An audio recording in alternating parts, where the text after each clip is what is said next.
Ah, hi everyone. Happy Friday, guys. Yeah. We are back.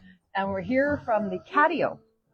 Yeah, otherwise known as the coffee deck. This is a little deck off our dining room. I don't know if we've done it from here before, but we don't have a lot of equipment and materials this time around, so we thought we'd come out here for a change.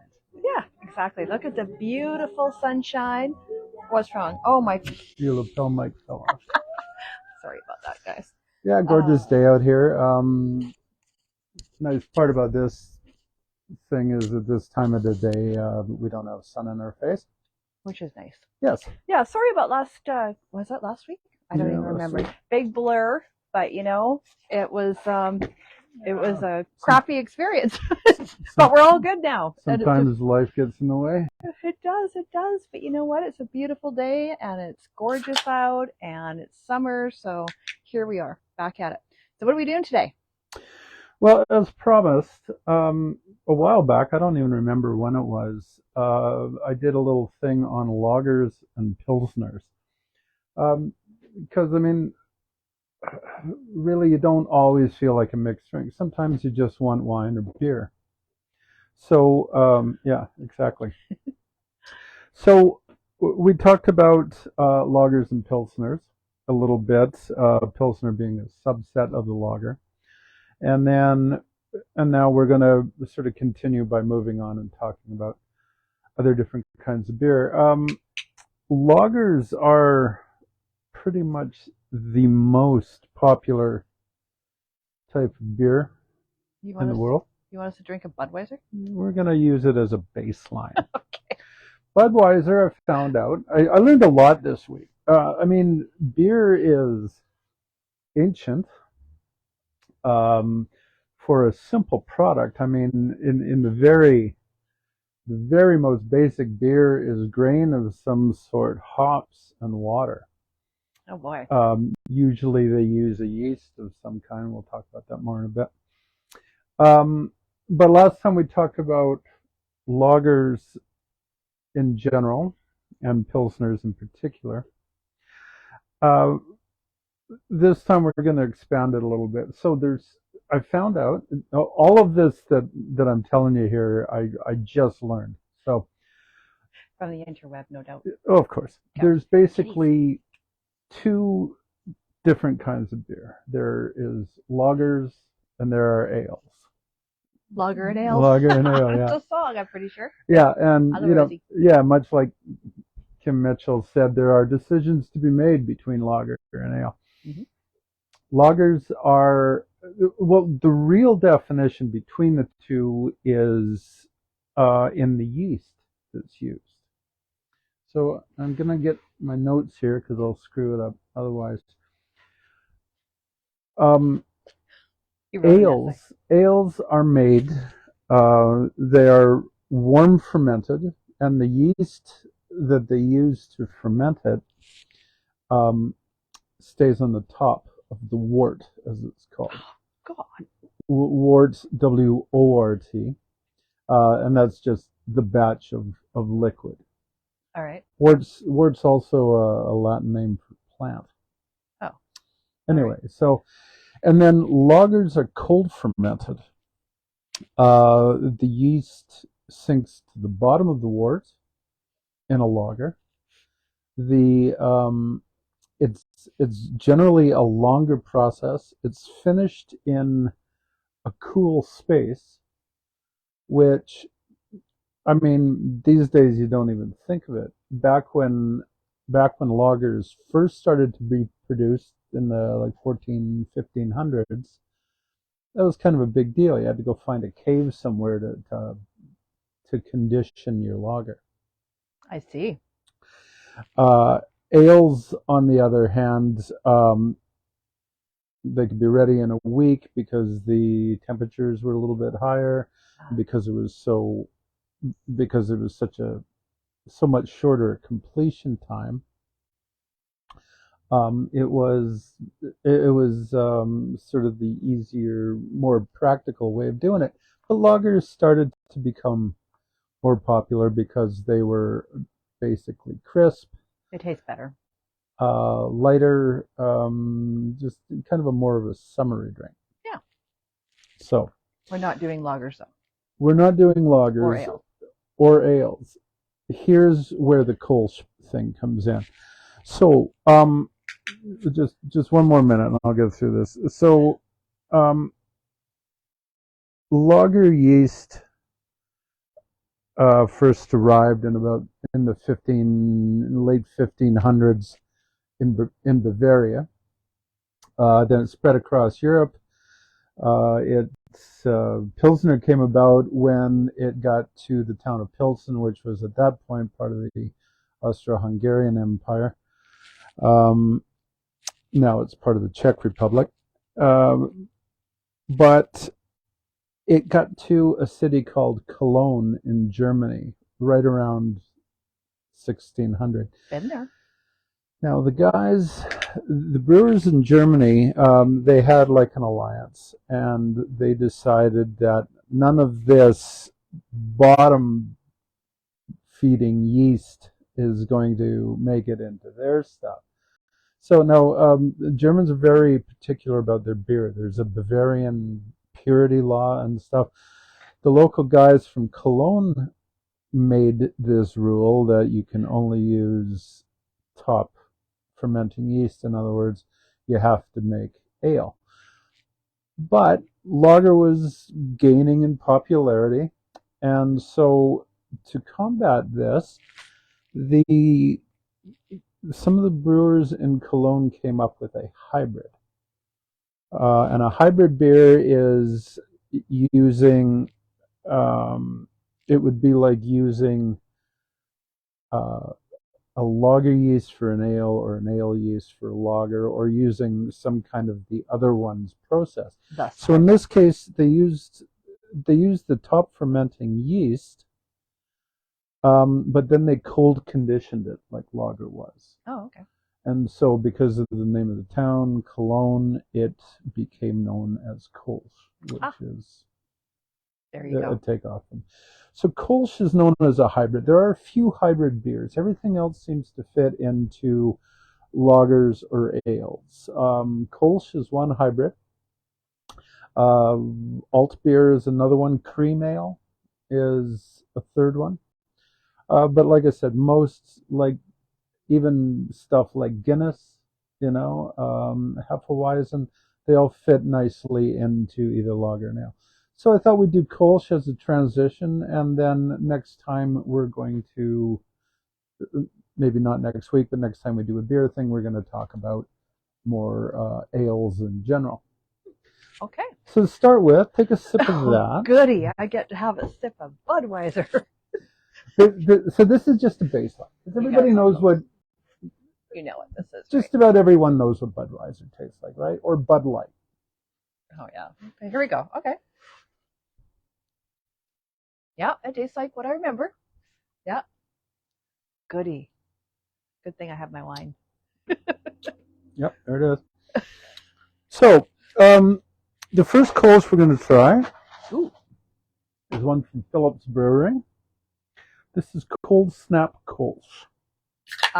Now, a Kolsch glass, we don't have a Kolsch glass. It would be about that diameter. This is just like a regular water glass. I think we stole it from a hotel somewhere. Probably, yeah. Yeah. So it's a hotel glass. We're overserved. Yeah. And it would be, but a Kolsch glass would be basically this diameter but taller. Okay. Right. So we're gonna pour that in. Just try a bit of the Kolsch. Let me just show them. Oops. Crying out loud. I just can't seem to keep this microphone on. Nice kind of golden straw color, so it's definitely not one of the darker beers. Keep in mind that give you a little. Here you go. So check that out. This is a Cold Snap. Keep in mind that the color of the beer is not indicative of the taste. Some of the hoppier things, stronger tasting beers you find are very light. And really? And some of the mellower tasting things can be very, very dark. I just spilled it on me. That's actually pretty good. It's very hoppy though. It's got that taste to it. Is it? Well, I don't know. I don't know what hoppy is. Don't really ask me. But it's got no, it's not. It's got kind of a taste to it that's different. Like I don't recognize it's probably Kolsch. Much less malty than the Pilsner. It just, to me, it just tastes clean. Yeah, I guess so. It's Is what I would Yeah. say. So we're just gonna rinse it out a little bit here. Now we have all these open beer. That one's good though. I do like it. And I just, as you guys may or may not know, I like lager beer, so that's kind of my go-to, or Corona. Yeah, Corona is a lager. Oh, is it? I didn't know that. All right. Corona, Tsingtao, Asahi. Asahi is a dry lager. The Japanese came up with a way of making almost all the sugar convert. Yeah, most of the commercial beer. You know what so there's some differences on the website. You know what the top selling lager in the world is? No. It's a brand called Kold. Cold. No, Snow. I'm sorry. It's called Snow. It's only sold in China. Oh, no kidding. Oh my gosh. Okay, so before you go off that one, what would you rate that on a scale of 1 to 5?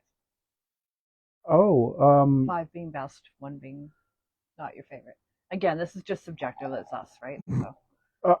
Well, I bought that one before I decided to do something on Kolsch. So I already like that one. Okay, so you're going to give it like a 5? I'm going to give it a 4. A 4. All right. I'll give it about a 3, just because it has kind of a taste at the end, and of course I like lager. So, More orangey on this one. This one comes to us from North Van, still local. there you go. So North Van? Yeah. All right. And there's Cold Fusion Lager. by Wildeye. Wildeye. I had not heard of these guys before I bought their beer. Okay. Smelling it like I do wine. Here we go. Oh, I really like that. I'm going to give that a 4. That's good. It's the other one's really good too, but it's got this taste. Can't really describe it. You're going to have to give it a try. But I do like that.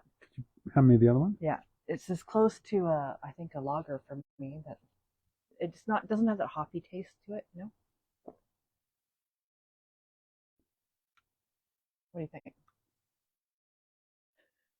The beer connoisseur. So this one to me is more like I'm not getting the hops, but then again, I drink IPAs on occasion, so I'm not that sensitive to it. That one's drier, Yeah. I feel like. Okay. So which one do you like better? Like what would you rate this?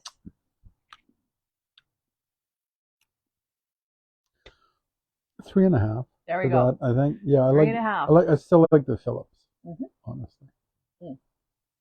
Okay, that one's good. So I give that a 4. You give it a 3.5. That was okay. I won't remember any of this, but I'll try to put it down afterwards. Are you feeding the plant? You just dumped the beer into the Spider plant's gonna get racked. Oh my goodness sakes! You should see our herb garden that's sitting over here. It's hilarious. This one also comes from downtown Victoria. This is from Hoyne breweries. Really hard to go too far wrong with Hoyne or Phillips, I find. They both put out just some absolutely delicious product. I've not seen this one before. This one's coming in a tall can. Okay. Very gothic Bier Garten Kolsch. Oh, love it. How fun is that? Bier Garten. And it is a big can, so you get more value for the money. There you go. Light again. That's a big beer. It's a big beer. It is. It's like, quite a bit taller than the other ones. All right. Let's try this one. So Kolsch is a PGI. That means it's a protected geographic indication or something, or indicator or something like that. It's one of those things like champagne where if you don't make it from a certain place, you can't call it. You can't call single malt Scotch whiskey not produced in Scotland Scotch. Can't call sparkling wine champagne unless you make it in Champagne. Kolsch also has that thing going, but only within the European Union. So if you're in Europe, you can't make Kolsch unless you're within a 50 kilometer radius of Cologne or something. Over here, that's off. I don't know. This one's really good too. So I'm kind of torn. I'm torn between this one and the last one. Mm. Yeah, it's good. This one's kind of, again, going back to the kind of the Corona taste that I love. So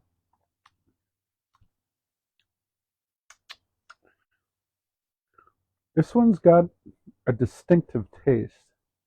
that's it. Yeah. I think I burned my taste buds off on the food we had the other day. But I don't. Yeah, I don't know. This is up there with Phillips to me. So that was a 4. The other one's a 3.5. Yeah, I give that one a 4 as well. Okay, all right. I'm gonna give this one. Yeah, I'm gonna give it a 4 as well too. Actually, What? You want? I'd already tried the 2. Go ahead. Oh me. But you do get more bang for your buck because you get more in that one. yeah, I'm gonna stick with that. Which one? The 4 and 4? Yeah. Okay. Generally, though, I mean, these are all pretty close in terms of taste profiles. Totally. What you're going to get with the Kolsch is a crisp, clean beer. So, if you're like my wife and prefer the more, That's my cilantro. you get some extra flavor. Catnip. If you like the lighter, more benign end of the spectrum for beer, give a Kolsch a try. You agree? Yeah, I would say so. Definitely. Yeah. Yeah, it's not like the like the really dark and hoppy stuff that you like. Yeah. Is that IPA or something? I can't remember. IPA isn't necessarily a dark beer. Okay, well, whatever that tastes. IPA is India Pale Ale. You know how I got that? By the way, this is part of what I was reading up on. So I wasn't quite clear. It was either produced in India and brought. You recall that the British and the Dutch had a lot of business dealings. British or East India Company, British East India Company, whatever. So beer is one of the things that they transport across the ocean slowly. So as a preservative, they'd go heavy on the hops. Ah, okay. So they'd add hops to help keep the beer fresh as it may. Now I'm not sure if it was going to or from India, but either way, they added the hops to help it as a preservative, again, before the days of refrigeration. So IPA, short for India Pale Ale, there we go. Became known for that because people were like, oh, that's kind of cool. I kind of like that extra hoppiness. What you get is a very aromatic, bitter, more bitter It's beer. the bitter. Yeah, that's the thing. Yeah. All right, so which for this one? This one's from up the road at Duncan. This is Red Arrow Brewing. I really like it. We got to go to that place. It looks really cool. It looks like they got a patio and. Yeah. Yeah, we should check that out. It's the sandcastle competition, I think, up in Parksville this weekend too. Is it? Yeah, maybe we should take a drive up. Ooh. And go past the Red Arrow. So this one looks like it might be one of the darker ones. Oh, it's hard to get out of these chairs. Yeah, no, that's why you're doing it, not my fat. All right, so oopsie. There we go. The other way. The other. Yeah. Yeah. See, it's a little bit darker. This one probably has the coolest can going. Yeah, check this out. That's kind of cool, hey? Kustom with a K. All right. Some dude on a bike. Okay. Kustom with a K, Kolsch. Crazy. Mm-hmm. Oh, that's good too. It's a little bit more. It's got the bitterness. I don't know. It's good. It's really good. I'm not. Well, I'm torn. Maybe 3.5. I'm gonna have to give it 3.5. What do you think? I really like the flavor of it. So it depends what you're going for. If you want something that has a richer flavor, but still, on the light, crisp side, this one I think has more flavor of the 4, okay. The most flavor of the 4. I would say so too. If you want crisp and clean and not to be overwhelmed by that beer flavor, I'd say Hoyne and Phillips, Yeah. the cold snap, and but this one and the other one seem to have more, sort of edging towards the, you know. Budweiser. I'm just yeah, okay, cut. No. Edging Good towards a Lord. more traditional lager flavor as opposed to Yeah. the crisp Kolsch thing. So 3 of those are actually from the island, right? And one is Three of from. those are from the island. The fourth is from North Van, so I count that as local. Yeah, totally. There is a pile of local breweries, and if you want to, try some one-off, if you want to get adventurous with stuff, the number of, for a simple product, the number of variations that they get, right down to the type of water they use, Oh, wow. type of hops, um, type of grains, Hmm. and again, like we talked about today, the type of yeast. Go check out Cascadia if you're in town here. Yeah. Cascadia has, well, at least the one in Westshore has this wall of single serve these. And again, we're not getting paid by them, just to be clear. No, no, no. This is not a sponsorship. No. You This is just our opinion. Oh, actually, they give me free ice. Oh, that was nice. Because you bought something. No, they give everybody free ice. God sakes, yeah. Anyway. Well, I think you have to buy some, but still. Oh, awesome. Yeah, so that's cool. The next time we're going to continue our transition from lagers into the various types of. Well, we might take a stop at Hefeweizen. Oh, hooray. That sounds good. But there's all kinds of summery things. Hefeweizen is one that's popular in the summer. That's a wheat beer. There is things like rattlers, which we might try. Okay. Anyway, so the way we'll try and do it is keep it light and summery while it is light and summery. We'll maybe do like one a month or one every couple of months. Anyway, as it gets um, into the autumn and winter, there's a bunch of seasonal beers for that too. For sure. So, Granville Island's winter ale is something that everybody needs to try. but not right now. Because But not right no, now. we don't want to talk Well, about you can't even get it right now. No, we just don't want to talk about winter.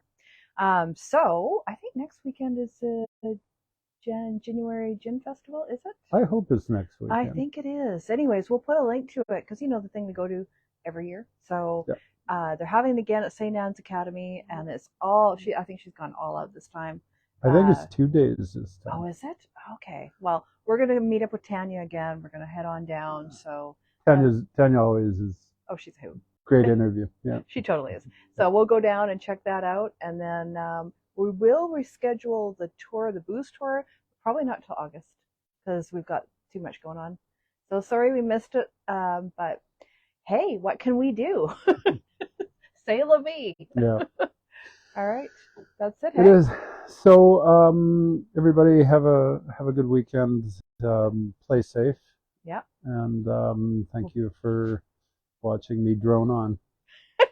It's always fun, isn't it? We'll see you again next week.